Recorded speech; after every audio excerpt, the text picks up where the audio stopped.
Tinapay mula sa langit. A daily morning devotion with CRC family.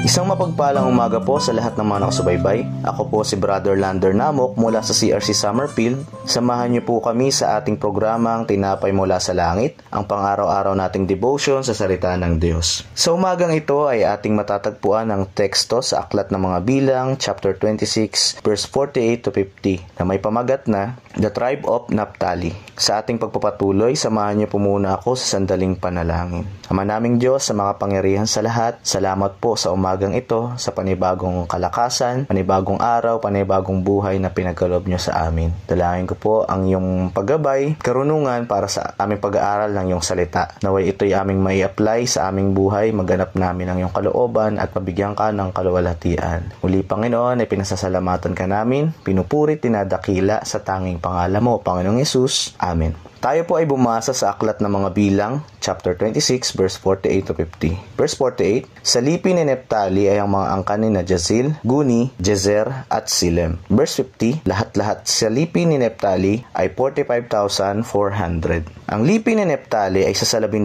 tribo ng Israel. Si Naphtali ang ika-6 na anak ni Jacob, at anak niya ito kay Bilha, na lipi ng kanyang asawang si Raquel. Mula sa ating binasa, binubuo ang lipi ni Naphtali ng mga angkan ni Jazil, Guni, Jezer at Silem. Lahat-lahat sa lipi niya ay may kabuuan na 45,400. Mula sa unang census na pinag-utos ng Panginoon, ang lipi ni Naphtali ay may kabuuang bilang na 53,400. At pagkalipas ng 38 taon, naging 45,400 na lamang ang natira. Ang tribo ni Naphtali ay kilala bilang mga mandirigma na mabilis na tumutulong sa kanilang mga kapwa-tribong Israelita. Kilala din sila bilang mga bihasang mandirigma at nanalo ng maraming tagumpay laban sa mga kaaway ng Israel. Kasama silang tumulong sa mga Israelita na masakop ang lupain ng Kanaan. Isa ang tribo ni Naphtali na nagpakita ng kanilang katapatan at pagsunod sa ating Panginoon at nagbunga ng katagumpayan ng mga Israelita. Gaya sa atin, na tinuring na rin ng mga anak ng Diyos, malaking bagay ang ating pagtulong sa ating kapwa mananampalataya o sa ating iglesia, sa mga bagay na nagbibigay ng kaluguran sa ating Diyos, mula sa mga ministry na ating mga inahawakan, sa pagtuturo ng salita ng Diyos, sa paggabay sa mga kabataan, sa pag-aalaga ng simbahan, sa mga activities ng church, maging sa tulong pinansyal. Ang lahat ng ito ay nakakatulong sa katagumpayan ng gawain na sinimula ng Panginoon. At tapat ang Diyos na patuloy ding tumutulong sa atin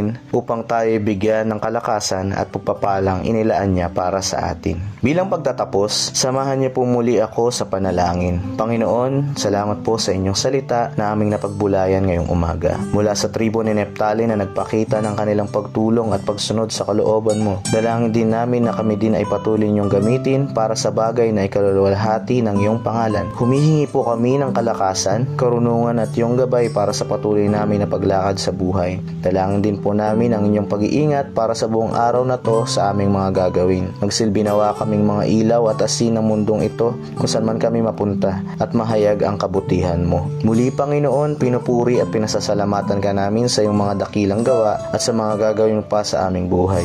Pinabalik namin ang lahat ng papuri at pasalamat sa tanging pangalan mo, Panginoong Yesus. Amen. Maraming salamat po sa inyong pakikibahagi sa ating programa. Lagi po nating pagnilayan ang salita ng Diyos mula sa ating puso dahil lubos ang ating kaunawaan dito. Muli po ninyo kaming samahan bukas sa pagninilay ng kanyang salita dito sa programang Tinapay Mula sa Langit. Malaya po ninyong i-share ang video na ito upang kayo rin ay maging pagpapala sa iba. Pagpalain po tayo ng ating Panginoon. Muli, mapagpalang umaga po sa ating lahat.